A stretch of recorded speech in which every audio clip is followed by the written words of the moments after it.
Okay, so welcome in. It is incredibly good to have you joining us today for another custom-tailored deep dive. Mm. We are examining a situation today that, well, it perfectly captures the structural vulnerabilities of our modern global economy. It really does. It serves as this stark, real-time audit of just how interconnected our supply chains and financial markets actually are. Right. We're looking at how a really complex geopolitical conflict happening on the exact opposite side of the globe can, within a matter of hours, just reach right into your daily life Yeah. and actively dictate the metrics of your personal wallet. Yeah. And to guide us through the mechanics of this, we are relying on a highly detailed piece of source material today. Exactly. It's a comprehensive report published on March 10, 2026, Mm-hmm. authored by economic and consumer affairs reporters Erica Alini, Andrew Galbraith, and Maria Poseliak. Their reporting meticulously details the immediate economic ripple effects following the U.S. and Israel strikes on Iran, and of course Iran's retaliatory strikes across the Middle East. And what stands out in their analysis, I think, is the sheer velocity at which military action in one hemisphere translates into pricing volatility across North American consumer goods. It's wild. So our mission today is to cut through all the noise and unpack the 6 key ways this specific conflict directly impacts the Canadian economy. We will be mapping out the chain reactions affecting international travel, the price of crude at the pump, the surprising resilience of the TSX, the valuation of the Canadian dollar upstream agricultural costs, and finally, the bond market's influence on your mortgage. That is a lot of ground to cover. It is, but the goal is to provide a clear mechanical understanding of these economic factors without bogging you down in information overload. But before I move into the analysis of those 6 areas, we do need to establish a really firm parameter for this deep dive. Yes, absolutely. Given the highly sensitive and deeply complex nature of the geopolitical events described in our source material, we will strictly and exclusively analyze the economic and financial impacts exactly as they have been reported in the text. Right, so we're not taking any political sides here. Precisely. Nor are we endorsing any viewpoints regarding the United States, Israel, or Iran. Our discussion remains entirely neutral.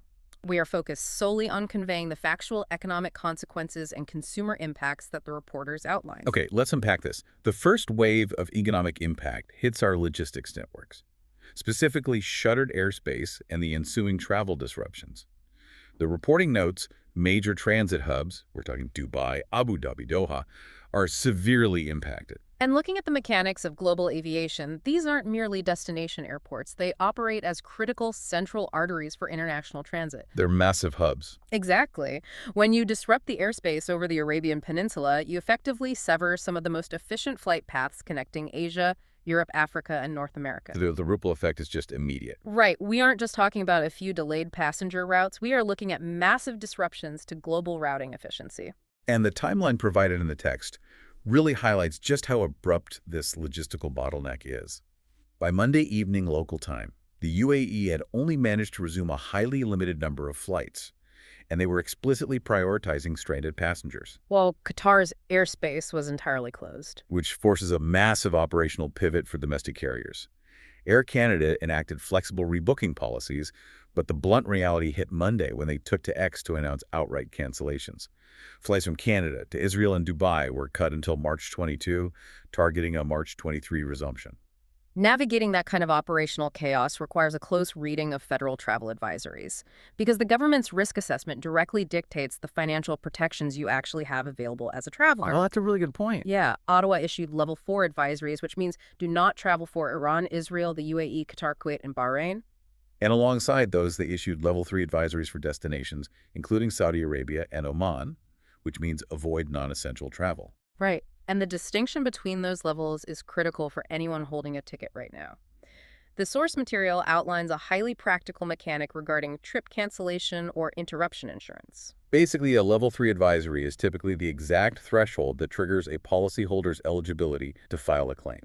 And that is a vital piece of financial leverage for you. The insurance underwriters rely on those specific federal classifications to assess viable risk. So once the government officially classifies a region as level 3, the parameters of most standard travel insurance contracts are officially activated. Exactly, allowing consumers to recoup their capital rather than absorbing the cost of a global disruption. Okay, so let's pivot from aviation logistics to the most immediate and visible economic indicator of global tension: the energy markets. Always the first thing to react. Always. The reporting details a significant surge in oil prices immediately following the strikes. Brent crude, which is the global benchmark, jumped as much as 13% in the futures market. It hit $82.37 US a barrel at its peak before settling up 6.7% at $77.74. Which is a huge swing. Yeah, and the downstream translation of that is an expected 3 to 6 cent per liter jump at the pump for Canadians, and that could hit as early as Wednesday. Now, a 6-cent jump is definitely painful for consumers, but what's fascinating here is the underlying market architecture that actually prevented a much more severe price shock. Wait, prevented? Yeah, the reporters detail a set of specific logistical and policy buffers that actively suppress the baseline price of gasoline prior to this event. Oh, right. The text attributes that depressed baseline to a couple of distinct factors. First, we have Ottawa mixing the consumer carbon levy, which inherently lowered the floor price. And second, there was a notable drop in oil prices in early April, driven by market uncertainty surrounding U.S. President Donald Trump's potential tariffs. So those factors essentially created a localized pricing anomaly. Exactly. Because the baseline costs have been trending downward since last spring, the sudden geopolitical spike is essentially filling in a deficit, rather than compounding on top of an already inflated price. That makes a lot of sense. But beyond just localized policy, the reporting highlights a massive structural buffer in the global supply chain, the utilization of floating storage. This is one of the most interesting parts of the report. The logistics of that floating storage concept are wild. It's essentially parking massive oil reserves out at sea, fully loaded on tankers, just waiting for a market shock. It functions as a real-time shock absorber for the futures market. Brooke Thackeray, a research analyst at Global X, details how this floating inventory mitigates immediate supply crunches. Because rather than relying solely on land-based pipelines or stationary storage facilities that might be geographically vulnerable, these tankers are already positioned on the water, right? When a geopolitical event threatens to bottleneck regional production, that floating supply provides a vital buffer of accessible inventory.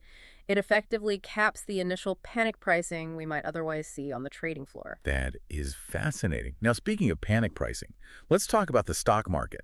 Because with all this global tension, you'd expect the markets to completely tank, right? That is the standard historical expectation, yes.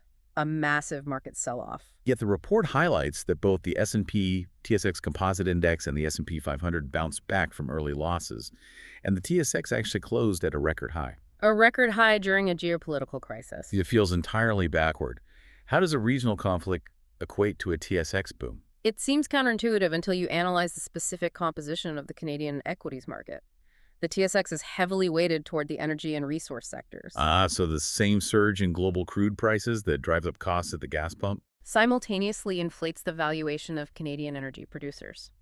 That sector-specific rally acts as a massive buoy for the broader index. The source actually includes a direct analysis from Thackeray on this exact dynamic. He notes that as long as the conflict persists without a clear resolution, the Canadian energy sector is positioned to be the primary beneficiary in the equities market. Which creates a really complex scenario for domestic investors. Your cost of living increases at the pump, but your investment portfolio potentially outpaces those costs. It's a weird silver lining. But the reporting strategically balances that outlook with a warning from Philip Pedersen. He's the chief investment strategist at IG Wealth Management. And his advice is highly pragmatic given the volatility. Yeah, he specifically warns against attempting to day trade a geopolitical conflict based on these early movements. His direct guidance is to embrace your diversified portfolio and simply ride it out. It's a necessary caution against reactionary capital allocation. You cannot reliably model the day-to-day escalation of military events into a short-term trading strategy. It's just too unpredictable.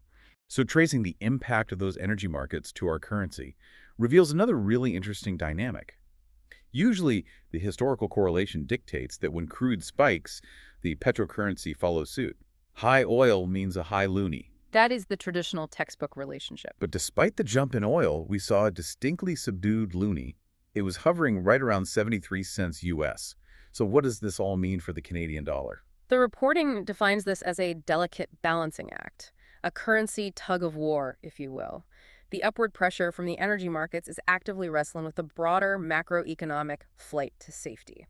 Right, because in moments of severe global panic, Institutional capital flees riskier assets. And seeks shelter in safe haven currencies, overwhelmingly the US dollar. So while Canada's energy export profile provides a natural upward force for the loonie, the massive global influx of investors panic buying the greenback essentially neutralizes that momentum. The two macroeconomic forces cancel each other out against the US dollar. You end up with a relatively flat valuation. But the comparative strength of the Canadian dollar is where the real structural advantage lies.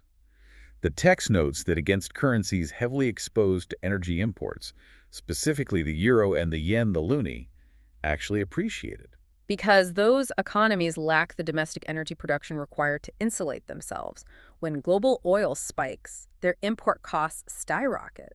That degrades their trade balances and weakens their respective currencies. So Canada's status as a net energy exporter acts as an economic shield. Exactly, protecting the domestic currency from the severe devaluation experienced by pure energy importing nations during supply shocks. Okay, here's where it gets really interesting.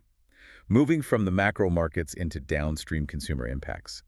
The report outlines a slow-moving systemic threat to the cost of groceries. This is where it hits home for everyone. We are looking at how a maritime choke point halfway across the world fundamentally alters the input costs for Canadian agricultural producers.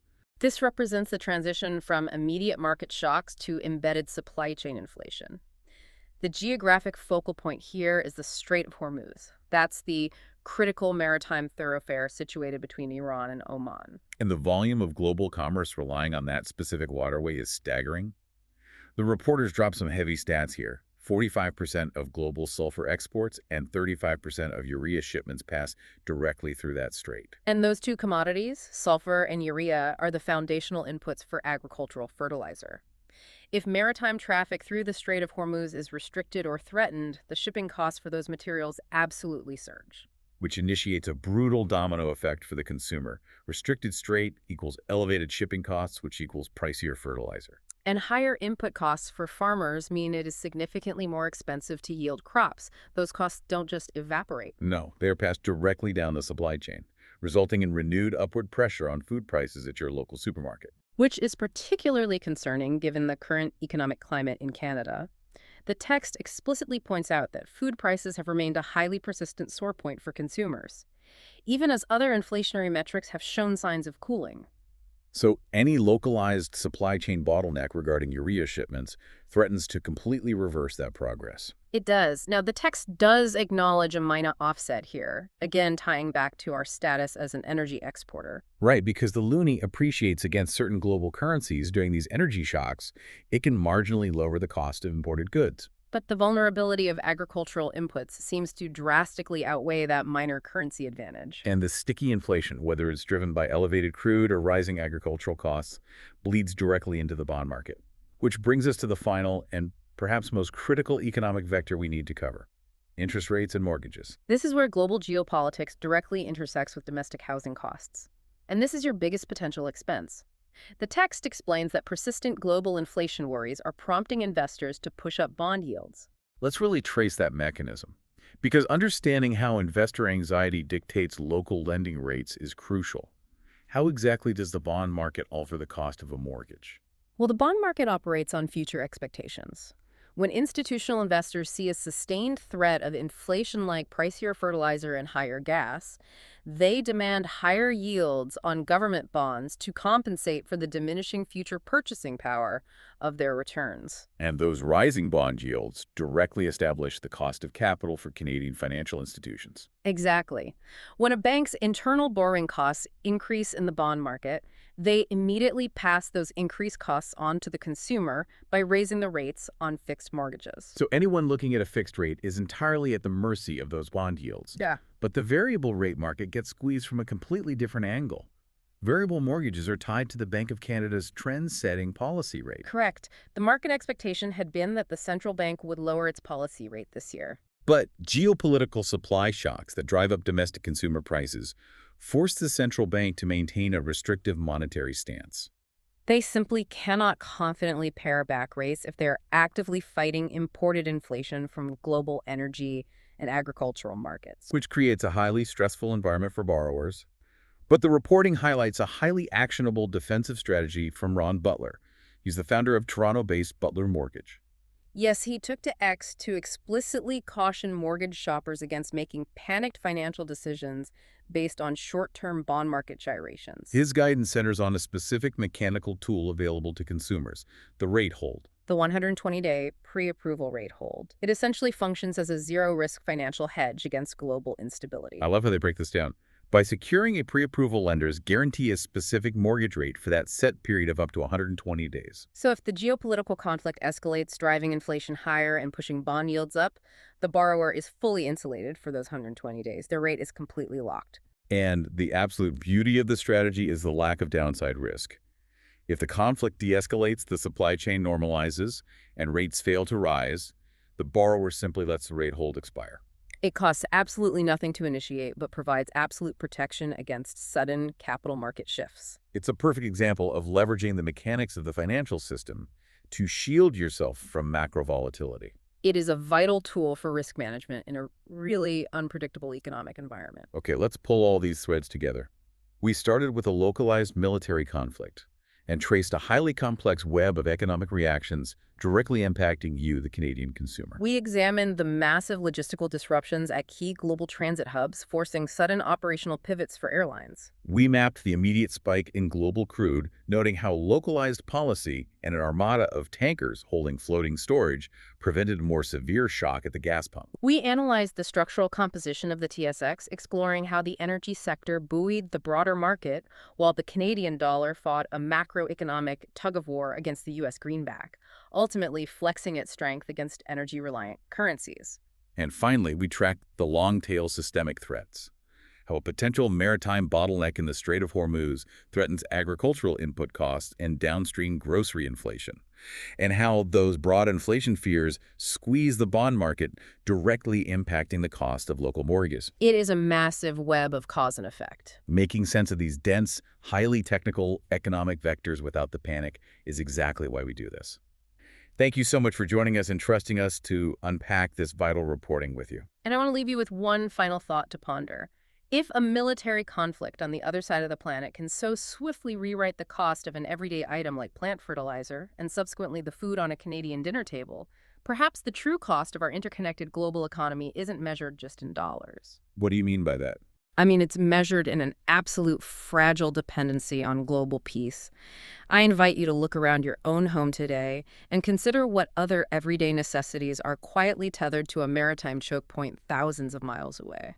That is something to think about. Until next time, keep digging, keep questioning, and thanks for taking the deep dive.